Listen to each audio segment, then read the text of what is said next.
Buenos días. Hoy este vídeo en relación a un artículo que salió en la tan mitificada BBC que se titula de la siguiente manera: ¿Qué cambió en Kuwait en los 30 años desde la invasión de Irak comandada por Saddam Hussein?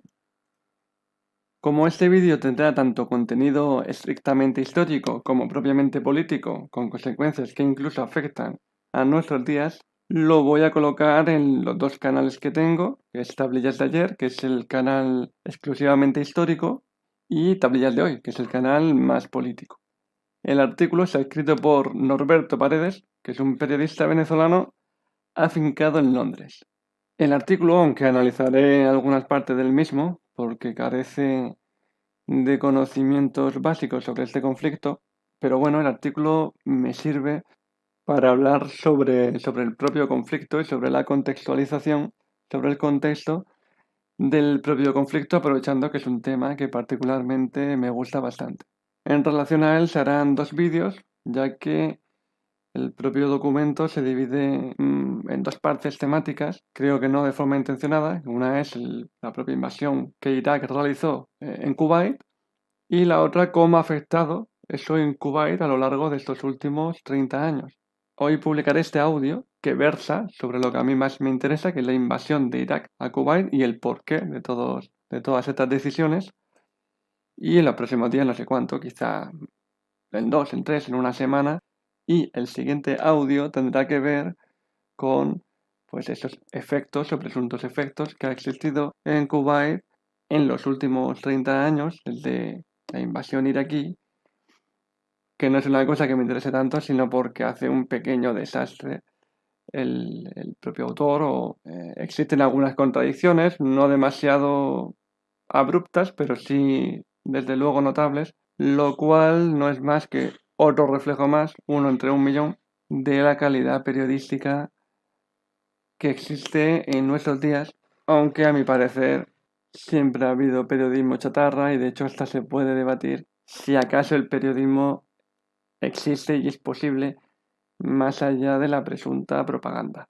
Aunque esto siempre dependerá de la noción o de lo que entendamos con el término periodismo. Entrando ya en materia, el propio artículo recuerda que dicha invasión se produjo el 2 de agosto de 1990. De hecho, es el 2 de agosto, el pasado 2 de agosto, cuando se publica este artículo para conmemorar o para recordar el 30 aniversario de dicha invasión.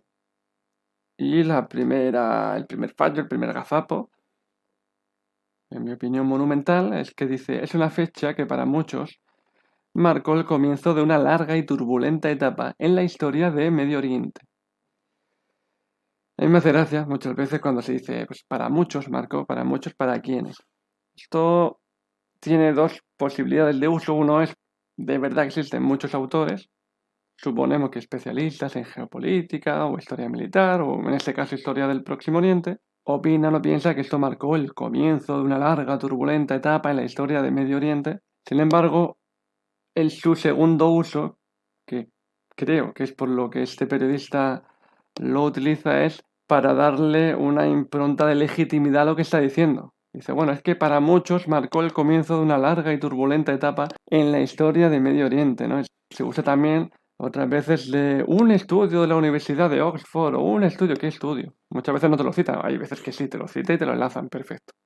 Bueno, así da igual porque la mayoría no se lo leen y porque es normal. Pero otras muchísimas veces, fijaos, que ni siquiera os citan ni quién es el autor ni cómo se llama el estudio. Nada. Un estudio, bueno, ¿qué estudio? A saber tú si ese estudio existe, y si el estudio existe, a saber si dice eso que el periodista está diciendo, ¿no? Es una forma de darle fuerza a esa idea, que la idea ¿cuál es? El 2 de agosto de 1990, es decir, la invasión de Irak hacia Kuwait, marcó el comienzo de una larga y turbulenta etapa en la historia de Medio Oriente.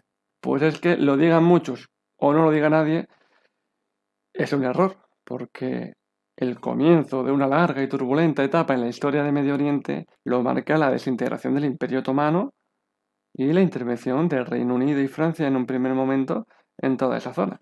Aunque si nos ponemos señoritos podemos decir que ese comienzo surgió hace 5.000 años, cuando comienza la civilización con los sumerios, porque los sumerios estaban dándose de palos continuamente entre ellos y también se daban de palos con otros pueblos, y así luego llegaron los acadios, luego llegaron los amorreos, luego llegaron los casitas, luego se formó el imperio asirio, un montón de pueblos llegaron más después llegaron los persas, después llegaron los griegos, después llegaron los romanos y los partos y otra vez los persas y después los árabes que se dieron de palos entre ellos, después llegaron un montón de pueblos de las estepas, después llegaron los cruzados, en fin, es una región como toda que ha tenido muchísimo movimiento político, muchísimo movimiento por tanto bélico, al ser una región tradicionalmente muy rica y también muy estratégica. Pero bueno, no voy a ponerme quisquilloso, entendemos que se refiere a los tiempos más modernos, pero es que si nos vamos a los tiempos modernos, insisto y repito, el comienzo de una larga y turbulenta etapa en la historia de Medio Oriente comienza con la desintegración del Imperio Otomano,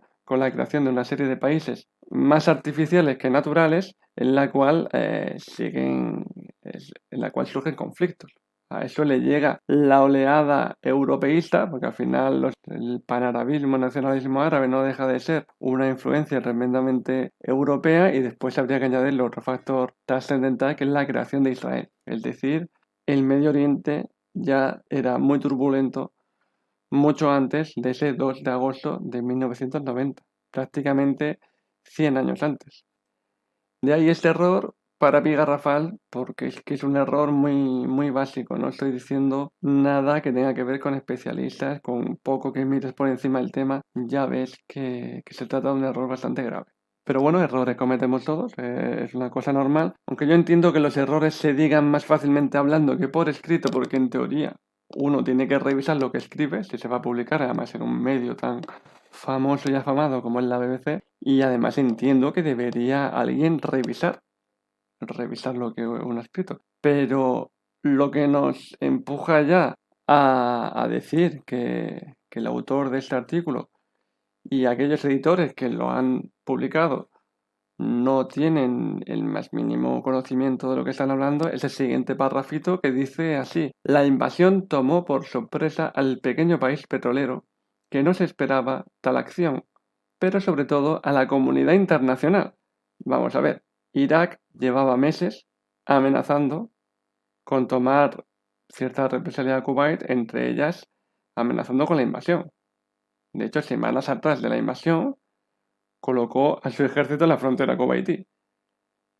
Y de hecho, se hicieron varias negociaciones internacionales. Una de ellas, la más famosa, fue en la ciudad de Jeddah, en Arabia Saudí, donde intervino también el presidente de Egipto, Mubarak, en su momento, que precisamente querían evitar pues otro conflicto más en el Próximo Oriente. Y toda la comunidad internacional, incluido Estados Unidos, por supuesto, estaba pendiente de lo que iba a suceder. Es decir, que ni le tomó por sorpresa a Kuwait, ni le tomó por sorpresa a Estados Unidos, ya que Irak estaba amenazando con invadir Kuwait, y meses antes de amenazar con invadir Kuwait y de poner su ejército, más de 100.000 personas, en la frontera con Kuwait, estaba amenazando con tomar fuertes represalias.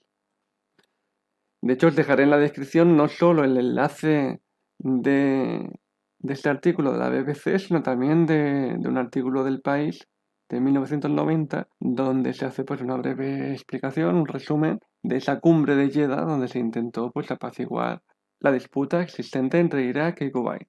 Y ahora entro en los detalles que más me interesan, que no aparecen en el artículo, pero lo aprovecho para decirlos, porque no es un tema realmente, es un tema muy publicitado, pero no es un tema conocido. ¿Por qué Irak invade Kuwait? No es porque Saddam Hussein estuviera loco y quisiera invadir por invadir, como muchas veces parece insinuar ciertos medios de comunicación, que en general, sean del color que sean, les encanta pues, decir que todo el mundo está loco. Como si no pudieran entender que hubiese dictadores en ciertos países o ciertas monarquías, y dice, bueno, está loco. Y tiene allá toda la población oprimida que está deseando que ese hombre se vaya. Si eso fuera así, ese hombre no estaría gobernando. Pues para explicar esto, aunque sea brevemente, me tengo que remontar a 1979, que es cuando en Persia se origina una revolución dentro de la cual se expulsa al Shah. El Shah es la palabra persa para denominar al rey. Es decir, se expulsa al rey de Persia. Pero no solo se expulsa al rey de Persia, sino que se cambia el régimen completamente. Se crea un nuevo régimen, difícil de definir, porque no es un régimen muy simple de estructurar. En el fondo es como otra monarquía, pero una monarquía creada por un imán, como una especie de imanato, ¿no? De hecho, ha habido regímenes anteriores en la zona donde los imanes eran los que tenían al final la autoridad suprema. Gobierna una autoridad religiosa, la máxima autoridad religiosa del país, es el ayatolá, y por tanto la política iraní o persa se basará en la religión mayoritaria del país y que encarna todo ese sacerdocio que es el Islam chií. Y no solo eso, sino que el propio ayatolá hace discursos de querer amparar a toda la comunidad chií del mundo. En el Islam hay dos ramas principales, hay algunas otras, pero principalmente hay dos, una es la suní, en la que prácticamente todos los musulmanes, en todos los países musulmanes pertenecen a esa rama. Y hay una minoría chií, aunque es una minoría de más de 100 millones de personas realmente, ¿no? Pero bueno, está en Irán, pero Irak también tiene una mayoría chií, tiene muchos suníes, pero hay más chiíes que suníes. Y en Kuwait también hay muchos chií, y en Bahrein también, en la islita de Bahrein, que está frente a la península arábiga, muy cercana a Arabia Saudí y también muy cercana a Qatar. Esto ya de por sí, pues el régimen iraquí, encabezado ya en ese momento por Saddam Hussein, como es normal, no le gustó, porque, como he dicho, Irak tiene una mayoría chií. Las relaciones, por tanto, eran tensas, aunque las relaciones ya eran tensas antes, porque hay una milenaria enemistad árabe-persa, y encima las fronteras entre Irán e Irak estaban ya en disputa antes, como cuando estaba el Shah igualmente. Pero ahora todo eso había que incluirle ese, digamos, discurso expansionista chií del ayatolá Khomeini. Las relaciones, por lo tanto, se mantenían tensas, pero a raíz de unos atentados que se produjeron en Irak, a los cuales se acusó a un partido ilegalizado chií en Irak, que se le suponía relacionado con Irán, pues Irak, tras consultar con algunos potenciales aliados como Estados Unidos, le declaró la guerra a Irán. Esa guerra dura 8 años, una guerra muy poco fructífera, por no decir nada fructífera, en la que prácticamente cada bando tiene medio millón de muertos, por no hablar de todos los heridos, y algunos sin remedio, como mutilados, para seguir prácticamente o acabar con un status quo para acabar como estaban antes. Hay un pequeño movimiento de frontera, pero insignificante y que no valía para nada. Prácticamente todos los países árabes, aunque no todos, pero prácticamente todos los países árabes, y entre ellas las monarquías del Golfo, apoyan decididamente a Saddam Hussein porque tienen terror, tienen pavor a un expansionismo persa que amenazara la autoridad árabe. Y entre esas monarquías, Kuwait, por estar muy cerca, porque realmente lo que separa Kuwait de Irán es una franja costera muy pequeñita, muy delgada, que controla Irak, y teniendo en cuenta que en Kuwait también hay bastantes chiíes, pues estaba aterrada ante la idea de que Irán pudiera expandirse hacia el oeste. A esto hay que añadirle, como he dicho, esa milenaria enemistad árabe-persa, que no es solo enemistad, muchas veces simplificamos, por los árabes odian a los persas y viceversa, no, es una relación muy compleja, pero sí que existe una rivalidad, como puede existir, por ejemplo, pues entre España y Francia. Eso no quiere decir que los españoles cuando veamos un francés queramos matarlo, o un francés cuando vea un español quiera matarlo, no tiene nada que ver, ¿no? O España e Inglaterra, pero desde luego sí que es patente una historia llena de conflictos, pero no solo llena de conflictos. Bien, como decía, se presentó en ese momento la guerra como una guerra entre árabes y suníes contra persas y chiíes, ya que aunque Irak tenga mayoría chií, el régimen baacista del partido Baath, que era una dictadura del Partido Único de Irak, era principalmente suní. Y por supuesto Saddam Hussein también era suní. Pero claro, al finalizar la guerra hay un problema. Irak está pues con las arcas vacías, porque una guerra cuesta mucho dinero, no solo muchas vidas, sino mucho dinero. Lo mismo le ocurrió a Irán, pero bueno, eso pues, no le importaba como es normal a los países, a Irak en este momento. Irak tenía las arcas vacías y resulta que le debía muchísimo dinero, principalmente a Arabia Saudí y a Kuwait, que era pues lo que le habían puesto un montón de dinero para que Irak pudiera comprar armas y abastecer a sus soldados con todo tipo de víveres para poder continuar la guerra o para que no aflojara frente a Irán. Y al terminar la guerra, pues claro, Kuwait le pide que le devuelva el dinero. En ese momento, Saddam Hussein, que tenía una parte ideológica completamente idealista, que era la del panarabismo, como todo el partido Baath, se indignó porque dijo: si esto era una lucha de árabes y por el pueblo árabe contra persas, vosotros habéis puesto el dinero y yo he puesto la sangre. Hay prácticamente, no se sabe exactamente, pero se calcula que alrededor de 500.000 de muertos iraquíes, quizá algunos dicen 200.000, bueno, podemos dejarlo en 200.000. El pueblo iraquí ha sacrificado cientos de miles de personas. ¿Y cuánto vale eso? Eso no tiene precio, eso no se puede pagar. Es un razonamiento potente y lógico, pero muy idealista. Porque Kuwait dice: pues chicos, no haberte metido en la guerra. Aunque a lo mejor en un principio le incitara. Y desde luego cuando estuvo ahí le apoyó, al 100%. Pero Kuwait, déjame a mí, no me cuentes historia y devuélveme el dinero. Arabia Saudí también, pero Kuwait fue bastante más agresiva en ese sentido. Por otro lado, Irak, el régimen iraquí, acusó a Kuwait de estar robando petróleo de un pozo petrolífero que había en Irak. Estaba en frontera con Kuwait, pero pertenecía a Irak. Yo no sé si eso se demostró o no se demostró, porque siempre leo: Irak acusó a Kuwait de esto. Pero mi pregunta es: ¿pero es verdad o no? Porque puede ser mentira, como una excusa más para invadir Kuwait, o puede que fuera verdad. El caso es que en ningún lado he visto una respuesta a dicha pregunta. ¿Pero era verdad o no? Pues no lo sé. No puedo responderla, no puedo decirla, porque estaría mintiendo. Yo que no lo sé, tengo la misma duda. Si alguno de vosotros lo sabe, por favor dejadlo en la caja de comentarios, y si puede ser con la fuente, mejor. Por tanto, tenemos ya dos disputas. Una: me estás exigiendo el dinero.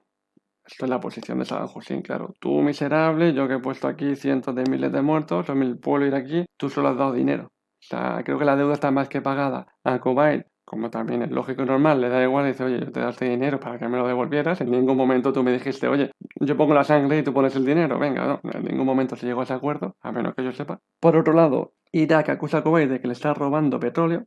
Para colmo, Irak ya desde unos años atrás estaba pidiendo a la OPEP, a la Organización de Productores de Petróleo, que se redujera la cantidad de petróleo, que se produjera menos para encarecerlo, lo cual en teoría beneficiaría a todos los países productores de petróleo. Sin embargo, Kuwait tenía la posición completamente contraria, dice: no, queremos producir más de lo que estamos produciendo ahora. Eso perjudicaba en ese momento a Irak, que salía con las arcas vacías, como he dicho antes, y encima con un Kuwait que le estaba diciendo: oye, págame. Y Saddam Hussein le decía: bueno, pero es que si reducimos, ganaré más dinero y te podré pagar más rápido en caso de que quiera pagarte, porque en un principio tampoco se mostraba dispuesto a pagar abiertamente.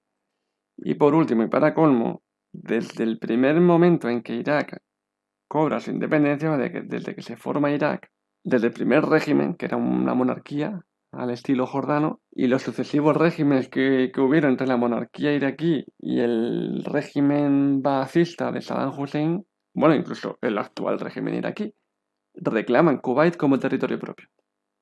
Porque dicen, y no sin razón, que realmente la creación de Kuwait es un artificio británico, porque el Reino Unido no quería que un país, en este caso Irak, concentrara tanto petróleo. Y en la zona de Kuwait hay mucho petróleo. Irak de por sí tiene mucho petróleo, porque en la zona de Kuwait hay muchísimo petróleo. Entonces, querían que un país no controlara tanto petróleo en esa política ya anunciada en su momento por Julio César de divide y vencerás. Entonces, todos estos factores son los que motivaron a Irak a declarar la guerra e invadir Kuwait.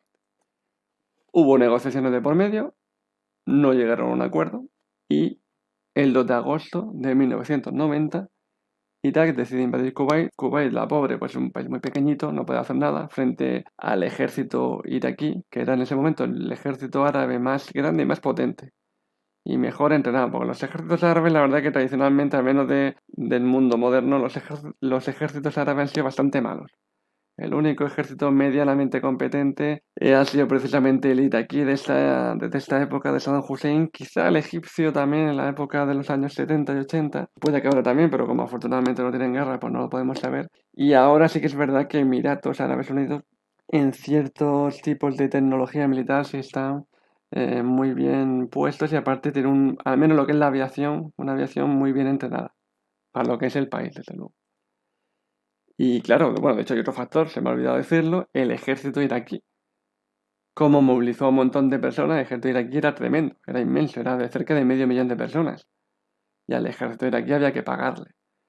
Entonces, Irak ya no necesitaba ese ejército después de la guerra.